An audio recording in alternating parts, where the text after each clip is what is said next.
יעשה שלום במרומיו, יעשה שלום. There's a fascinating moment in the unfolding story of the plagues that should make us stop and take notice. 7 plagues have now struck Egypt. The people are suffering. Several times Pharaoh seems to soften, only to harden his heart again. During the 7th plague, hail, he even seems to admit his mistake. It says Pharaoh summoned Moses and Aaron and said, "This time I have sinned. The Lord is in the right and I and my people are in the wrong." But as soon as the plague is over, he changes his mind. He and his officials, said the Torah, hardened their hearts. And now Moses and Aaron have come to tell him about the next plague, potentially devastating, plague of locusts.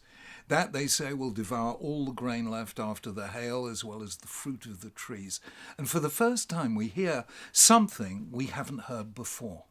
Pharaoh's own advisors tell him he's making a mistake. Pharaoh's officials said to him, "How long will this man be a snare to us? Let the people go so that they may worship the Lord their God. Haterem tedaki avda Mitzrayim." Don't you realize that Egypt is ruined? Those words immediately transform the situation.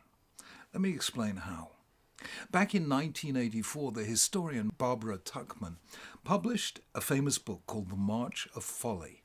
In it, she asked the great question, how is it that throughout history, intelligent people have made foolish decisions that were damaging both to their own position and to the people they were supposed to lead?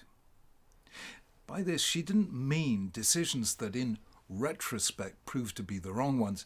Anyone can make that kind of mistake. That's the nature of leadership and of life itself. We're called on to make decisions under conditions of uncertainty. With the wisdom of hindsight, we can see where we went wrong because of factors we didn't know about at the time. That is not worthy of attention. What Barbara Tuchman was talking about were the decisions people could see at the time were the wrong ones. There were warnings, and they were ignored. One example she gives is the famous one of the wooden horse of Troy. The Greeks had laid siege to Troy unsuccessfully for 10 years. Eventually they appeared to give up and sail away, leaving behind them a giant wooden horse. The Trojans enthusiastically hauled it inside the city as a symbol of their victory. Now, as we know, inside the horse were 30 Greek soldiers who that night came out of hiding and opened the city gates for the Greek army that had sailed back under cover of night. It was a brilliant ploy. But Laocoon, the Trojan priest, had guessed that it was a plot, and he warned his people in the famous words, "I fear the Greeks even when they come bearing gifts." His warning was ignored, and Troy fell. Another of Tuchman's examples is the papacy in the 16th century, which had become corrupt financially and in other ways. There were many calls for reform, but the popes ignored them. The Vatican regarded itself, like some financial institutions today, as just too big to fail. The result was, of course, the Reformation and more than a century of religious war throughout Europe. That is the context in which we should read the story of Pharaoh and his advisors. This is one of the first recorded instances of the march of folly. How does it happen? Some years ago, DreamWorks Studio made a cartoon film about Moses and the Exodus called Prince of Egypt. The producer, Jeffrey Katzenberg, invited me to see the film, which was about half complete at the time, just to see whether I felt that it was a responsible and sensitive way of telling the story, which I thought it was. What fascinated me was the way Pharaoh is portrayed, not as an evil man, but as a deeply conservative one, charged with maintaining what was already the longest-lived empire of the ancient world, and not allowing it, as it were, to be undermined by change. Let slaves go free, and who knows what will happen next. Royal authority will have seemed to be defeated. A fracture would appear in the political structure. The seemingly unshakable edifice of power will be seen to have been shaken. And that, for those who fear change, is the beginning of the end. Under those circumstances, it's possible to see why Pharaoh would refuse to listen to his advisors. They were weak, in his view, defeated, giving in to pressure. And any sign of weakness in leadership only leads to more pressure and more capitulation.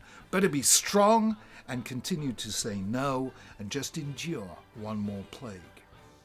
We tend to see Pharaoh as both wicked and foolish because we've read the book.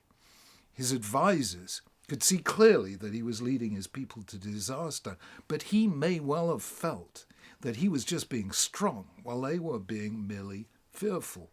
Leadership is only easy, and its errors only clearly visible in retrospect. Yet Pharaoh remains an enduring symbol of the march of folly, a failure to listen to his own advisors. He couldn't see that the world had changed, that he was facing something new, that his enslavement of a people was no longer tolerable, that the old magic no longer worked, that the empire over which he was presiding was growing old, and that the more obstinate he became, the closer he was to bringing his people to tragedy. Knowing how to listen to advice, how to respond to change, and when to admit you've got it wrong, remain three of the most difficult tasks of leadership. But rejecting advice, refusing to change, and refusing to admit you're wrong may look like strength to some, but usually they're the beginning of yet another march of folly. Shabbat Shalom.